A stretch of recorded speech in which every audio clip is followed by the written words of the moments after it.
মুখ্যমন্ত্রী মমতা ব্যানার্জির টোটাল টাকার পরিমাণ মাত্র 15 লাখ। সবচেয়ে গরিব মুখ্যমন্ত্রী উনি ভারতের মধ্যে। চন্দ্রবাবু নাইডু অন্ধ্রপ্রদেশের মুখ্যমন্ত্রী, উনি হয়েছে ভারতের মধ্যে সবচেয়ে ধনী মুখ্যমন্ত্রী। ওনার টোটাল টাকা হয়েছে 931 কোটি। কত গরিব দেখেন একটা মুখ্যমন্ত্রী। 3বার মুখ্যমন্ত্রী হয়েছে কিন্তু 1 কোটির চেয়েও টাকা কম। ওমর আবদুল্লাহ কাশ্মীরের মুখ্যমন্ত্রী, ওনারও টাকা মাত্র 55 লাখ। প্রধানমন্ত্রী নরেন্দ্র মোদী যদিও 10 লাখ টাকার কাপড় পরে, ওনার অত একটা টাকা নাই, মাত্র 3 কোটি টাকা প্রধানমন্ত্রীর ব্যাংক অ্যাকাউন্টে রয়েছে।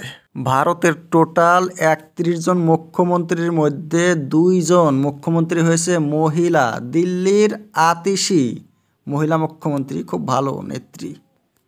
পার্থ চট্টোপাধ্যায়কে ধরে অনেক তৃণমূল কংগ্রেসের নেতা পশ্চিমবঙ্গে টাকা খেয়ে খেয়ে অ্যারেস্ট হয়েছে, কিন্তু মমতা ব্যানার্জির টাকার প্রতি কোনো আগ্রহই নাই।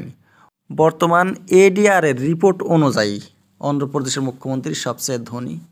আগে যে মুখ্যমন্ত্রী ছিল জগনমোহন রেড্ডি, উনিও সবচেয়ে ধনী মুখ্যমন্ত্রী ছিল। অন্ধ্রপ্রদেশের লোকেরা অনেক ধনী, কিন্তু এমপিরা, চিফ মিনিস্টাররা, এমএলএরা এরা টাকা পায়। মমতা ব্যানার্জি এমপিও ছিল কিন্তু বেতন ছাড়াই কাজ করেছে। মমতা ব্যানার্জি বেতনও নেয় নাই, এমনভাবে চলেছে।